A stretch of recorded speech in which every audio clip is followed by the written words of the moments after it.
Tukyali ku Kyoto TV ku Uganda Live tweyanziza nnyo mwenna abatulaba ate nga temwerabira tutekebwamu ssente aba Kyoto Family Herbal Products abakolera akabani kabisinde bitwala yes nga ate tukyali ne bazzukulu ba Jjajja Bam nga ndi omu ku bonno tukyokutumbula ennono zaffe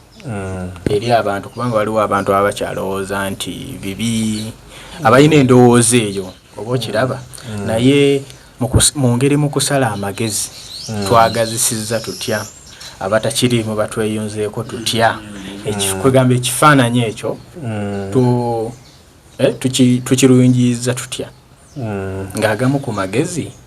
mulimu eŋŋoma zaffe zino zetukuba ebivuga okuba ebivuga ebyekinnansi mu mawanga mu ngeri y'amawanga gonna nti banankole bakiga batoolo baki munzikirize eyo tukirizise era nga newoba olaba enzikiriza endala nazo zirina ebivuga zitambulira nnyo ku bivuga ebyo nayandibadde ebweru nawulira oluyimba oba lwa Muhammad oba olwa Yesu kyandibadde ne ku nzikiriza kati fenge essira lyetusimbyeko ly'eryokubanga eŋŋoma ezo zo si za wano nti permanent zo zitambula nti batuyise batugambye tugende tukubeereko awantu awalala oba lubiri lulala oba ekifo ekirala kyonna zo nga zisobola okugendawo ekitali ku kino nti tube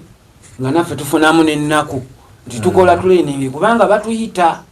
nti tukola okwetegeka bakuyita batyo batugamba nga tokiyise training okwetegekera nti bajja tuyita si batuyise wabula bajja tuyita naye naffe nga tufunamu ennaku ne tugamba mukole ekibiina ky'abagoma ekyo kye tubadde twagala nga tulaba ekkubo ddene nnyo kubanga tujja kusituliramu abantu bangi abato abakulu n'ababadde batakimanyi kuba mulina n'abayimbi si ngoma zokka n'ennyimba ezigenda era nga bw'olaba ebibiina ebirala nga bw'olaba kyaki ze bayita kyaki nti naye nekola nti no bano bayimbi ba kyaki gundi eno kati ffe twagala tukolewo ate ffe akaffe yeyongereko nabyo bibeere nga bingi ffe tutunuulidde ne tulaba nga nakyo kinene nnyo okusinga mu kusitula kinene nnyo okusinga sigambye nti okusinga ebirala era mulimu n'abawulira eŋŋoma obudde bwona nawulira mu mutima ng'awulira bulungi nga musanga ku TikTok awulira nnyimba za lubaale ezo ŋŋoma bivuga ebyo kwegamba bisobola lwanakyamaanyi kati tetugenda kuba kimbeeya tugenda kubanga ffe twagala kusitula nnono yaffe muba n'abatategeera naffe tugenda kukuba ezo ennyimba bakuba amataali gaabwe naffe ze twagala baziwulire ne mu bitundu ebirala nga tukitambuza olaba wasobola okubaalayo oli ng'atulaba ng'agamba nti waliwo olwedde abakikoze nti olwedde kikoleddwa nti kati ali ayinza okwebuuza nti kiyinza kuba kyanjawulo kitya mu ekyo enjawulo ejja mu maaso mu kyo nga kimaze okuteekebwawo enjawulo ejja mu maaso kubanga nakankati tetunnayiga era twongera kuyiga mu kyo kubanga era n'eŋŋoma ng'omuntu bw'atamaliriza kusoma ng'omuntu newaba profesa aba akyasoma ng'omuntu bw'atamaliriza kusoma mu kyo kigenda kuva mu ekyo nga tumaze okukola ki kitegeeza nti wakati mu kwegezaamu wabeerawo okuyiiya kwe kuyiiya okungi ennyo tuyinza n'okufuna ennyimba kubanga nnyingi nnyo abantu balina ennyimba kubanga baba bamaze okukitegeera mu bujjajja nti ne bwennyimba oluyimba luno tutegeeze olulagala nalwo luliko jjajja tugeze ebbombo nalwo liriko jjajja kwegamba ebyo twetegeka nti tulina kwe tutandikira waawo jjajja kati ali eyo nga kuba ndaba era ekintu kino okutambula obulungi nti ababa bapangisizza at least si kyabwerere naye era ne mutabateeka nnyo ku musaala waggulu nnyo ng'abazze okukola ffe tetuli nti nno tuzze kukola ffe tetwagala kukola si bwe kiri wabula tusitula naffe tulabe nga tafaali erisobola okusitula oyo atamanyi ayinza oyingira wano n'akitegeerera wano tetukola wabula oli nga webiri nti nno biba bya sente nti mafuta ate batuyise wano oli abakimanyi muzungu kaita kasente ka facilitation kakalabirira kakatono kuba biba bya tetugamba nti nno tugenda kukola nga bana abayimbi nti nno yakoze ekibiina yaterese ekivu kino kibiina kyaffe ffenna eggwanga amawanga gonna munzikiriza nti batuyise embalala abanankole nabo tugibakubira baba bajagadde ffe gye tumanyi tugibakubira oba basoga yes kuba nabo tusobola bayita abali munzikiriza ne bajja ne bagitukubira wano kyogamba gwe tojagala abakitegeeza yandijagadde yandikunoonyezaako kuba ze ndabawo wano ndabanga ez'obujjajja ate nga kiba kyakwetaaga ngoma mwandiritazeyoko ku seeti kweganga buli kimu weekiri nga engoma etambula eyo eba byonna weebiri kati oba onnyonnyolamu kubakuwuliriza tomanya wandi waba omusajja anagamba waayi kirowoozo kyolina bujjo nkiwulira ku mutima nti okiwulira ku mutima era we babeerayo eyo nga badde bakiwulira batulaba nga batulaba batuwulira banange ekirowoozo ekyo tukirina ne bannaffe bangi emabega eno gye bali bangi abato abakulu n'abakadde naye nga tetulinayo tukiyisa abatuwulira eyo abatulaba kisoboka ne mutuyambako kuba ebitone mu bitwaleko ebweru byonebeera mu lubiri luno lwokka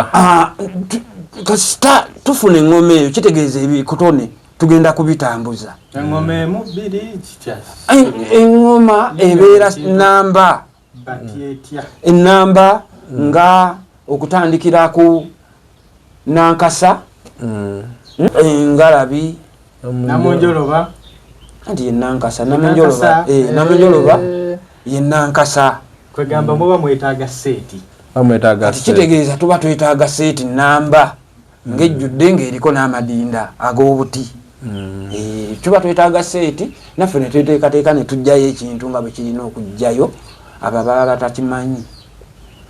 ng'era bwe kyali edda kubanga ffe twalabanga nga bakuba engoma abasajja bajja ku mbaga zino ezalingawo ez'ebisansa ndagala tuludde nozirabako okitegedde kati twazirabanga nga baleeta engoma nga 7 nankasa n'amadinda ne bagateeka awo kati ng'ekiva muli kisufu naye kati tukuba engoma 2 mu 3 ne tutajjaayo kiri ekyaki naye ffe tubadde twagala abatuyambako bakituwe naffe tube nga tukola ekyo ate abalina engoma emwemu 2 nabo basobola okukolaki sajja kyasobola n'engoma ze wakanagajo gyawaswa naye engoma zange anti bwe obuyambi bwe twagala ffe kasita tuziweza nawe tuba tuwa seeti 10 tetulina buzibu babajjo ki abanazikuba weebali bajja kujja batandikebwako weebali bonna bajjuvu era gwe newezituwa olwaleero notugambye mukubiremu tutuukiraawo weebali kiyinza okwongerako ku kwagazisa abantu si kiyinza wabula kijja kwongerako nnyo okwagazisa abantu ku kyalo ne mu bitundu ebirala era engoma eyo nkulu ne mbajjajja edda wabanga era nga mbadde nsaba bwe nti n'embiri endala zonna mbadde nsaba zikolemunko ku nsonga eyo abo ababeera basobola eri abazzukulu ababeera basobola kuba engoma eyo kintu kikulu nnyo ejjayo ebintu bingi. Nze olumu nali ekajjansi nga tuli mu kusamira tukuba engoma saawa zalinga 7 ekajjansi ewa jjajja Kayondo Saba Kabona kati tuba tukuba engoma omukazi yava eyo n'agamba mbaddeeyo nene mpulira engoma eno ng'enkuba mu bwongo ng'ensensedde naye ye ekyo yakitugamba nga ne jjajjawo amuvuddeko kuba n'engeri gye yayingira mu lubiri teyagitegeera bino byenjogera nali kajjansi nga wendi era ndowooza ensonga eyo n'abaaliwo banjulira naye nga jjajjaawe kirabika nga ye yamuleeta olw'okuwulira ekivuga ekyo so kati bingi bye tujja okuyiga oyinza okulaba ekyo kyokka naye nga biba bingi nti engoma eyo bwevuga ejjayo ebintu bingi mbadde nsaba tujagazise emiji emito n'abantu abaddakaawo n'abakadde egenda kukola ekintu kinene nnyo. buli lubiri at least lwali baddemu n'enteekateeka eyo enteekateeka y'ebivuga ekkirizisa nnyo mu kutunuulira okunene, ekkirizisa nnyo abantu okuyingira. Tetujja kugamba nti tukaka, tetujja kugamba nti tukaka, wabula twagala enzikiriza eyaffe eyaliwo, kubanga bannaye ekituufu twawaba, ekituufu kuwaba weekuli twawaba, ne tuva mu nzikiriza eyaffe ne tuba nga tukkiririza mu nzikiriza ey'abannaffe abalala, n'ova ku nzikiriza eri ey'obuzaaliranwa n'oba nga okkiririza mu nzikiriza eya munno omulala gw'otamanyi nako, gw'otategeera nako, ne kala ndala. Tetumanyi oluusi n'omusaayi gwa Yesu guyinza oba gwa guliini, gwe bagamba tetumanyi. Kati muna